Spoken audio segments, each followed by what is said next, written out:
invocamos a la unión de todos los peruanos y a continuar con los protocolos sanitarios para evitar la propagación del nuevo coronavirus. Estamos en una pandemia y hay que actuar de manera responsable. No seamos cómplices. Nuestro comité respeta la legalidad de nuestras instituciones democráticas, pero tampoco está de acuerdo con los procesos de corrupción que están desarrollándose. Por otro lado, anunciamos que el último sábado patriótico será el día de nuestra tercera mesa redonda, el cual será reprogramado y anunciado en estos días.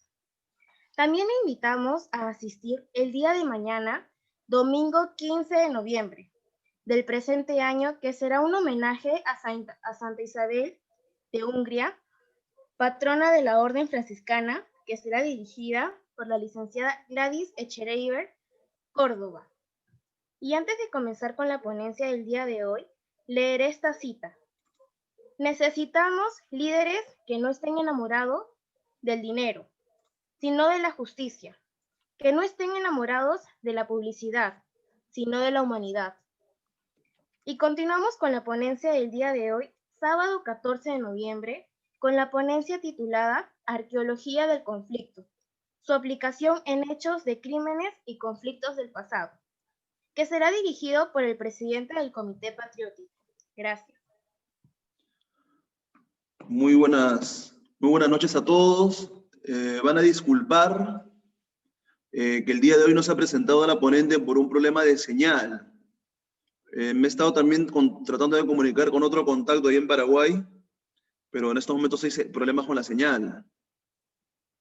Hasta eso de las 16 horas y pico, 17 horas, han estado en línea, pero eso es lo que he estado viendo. Pero a partir de ahí ya no podía estar en línea, ¿no? Se le estaba mandando mensajes, pero no llegan los mensajes. Entonces hay problemas con la señal.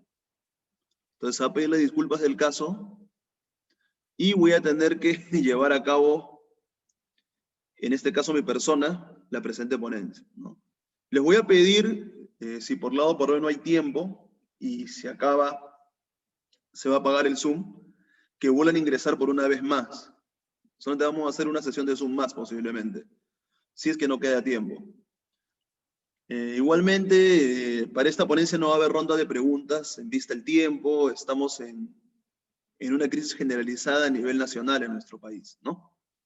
Entonces, también ha involucrado de que cada uno de nosotros esté inmerso en diversas actividades.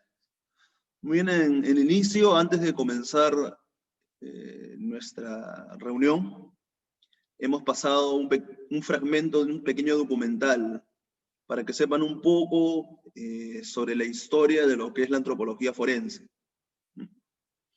Muy bien, ahora vamos a pasar a ver un poco de lo que son los objetivos, ¿no? Solamente voy a hablar nada más. No he podido preparar ninguna diapositiva porque no sabíamos que iba a suceder eso. No, hasta horas de la tarde sí había comunicación con la ponente, pero a partir de cierta hora como que se cortó la comunicación por un problema técnico, ¿no? Y no solamente es comunicación con ella, sino con otro contacto más que tenemos en Paraguay, tampoco no hay comunicación, ¿no? Entonces hay un problema técnico en Paraguay, se piden las disculpas del caso. Bueno, primero, los objetivos de la antropología forense, me quedan 10 minutos justo, lo voy a pedir de que vuelvan a ingresar si se apaga, ¿no? Los objetivos de la antropología forense son los siguientes, ¿no? Primero es la identificación y determinación de la causa y forma de la muerte, ¿no? Estamos hablando del momento en que una persona fallece, ¿no? De la muerte de una persona. Sea por un asesinato, sea por muerte natural, sea en una guerra. En este caso hay una polémica muy fuerte en lo que es arqueología del conflicto con arqueología militar, ¿no? La arqueología del conflicto trata más que todo lo forense y lo militar de las cuestiones más específicas a la guerra, ¿no? Entonces, eso es lo que trata, ese es uno de los objetivos principales de la antropología forense, ¿no? Identificar y determinar la causa y forma de la muerte, ¿no? De un individuo o de un grupo de individuos. Y también se estima el momento del suceso, a través de diversos procedimientos, se estima el momento del suceso de la muerte de la persona. Se trata de ver en qué momento, cómo se dio, ¿no? Como han podido ver en el video inicial, cómo los antropólogos forenses trataron de ver el suceso, ¿no?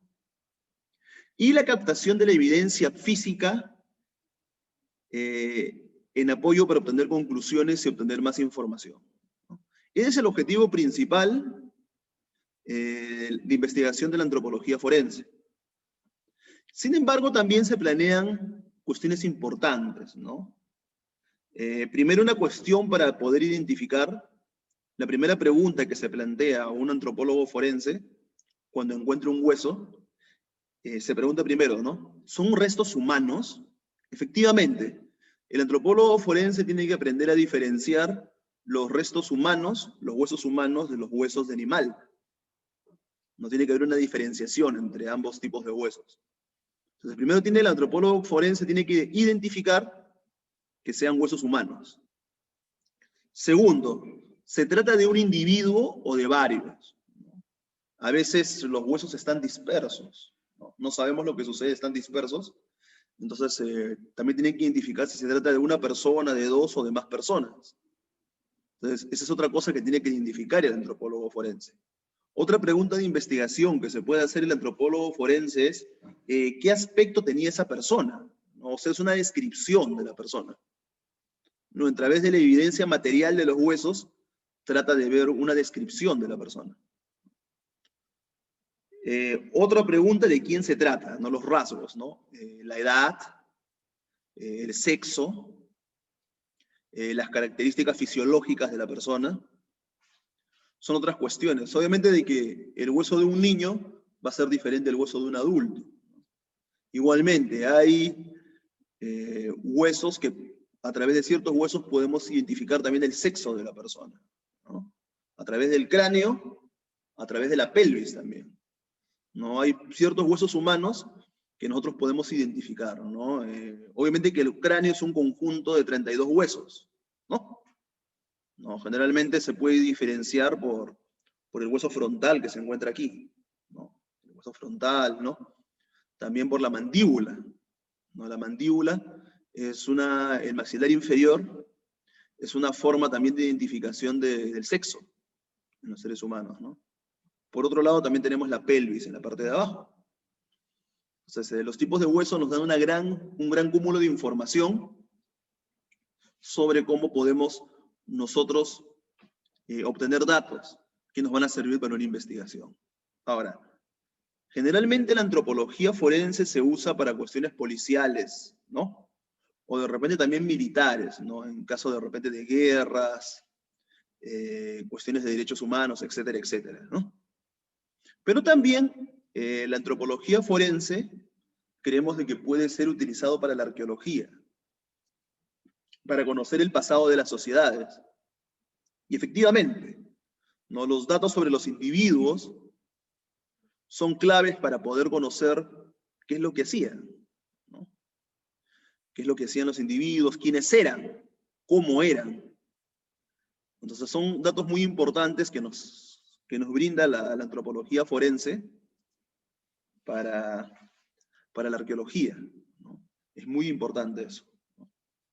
Otra cuestión que se plantea, ¿no? Ya hemos visto las cuestiones básicas, ¿no?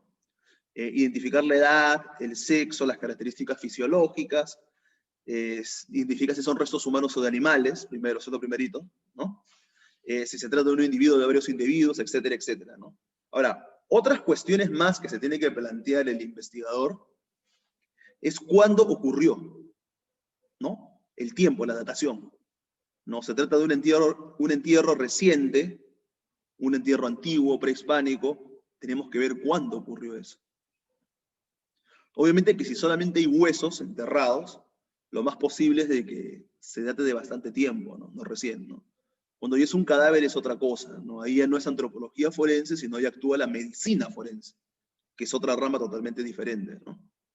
Entonces tenemos que diferenciar también lo que es medicina forense de lo que es antropología forense.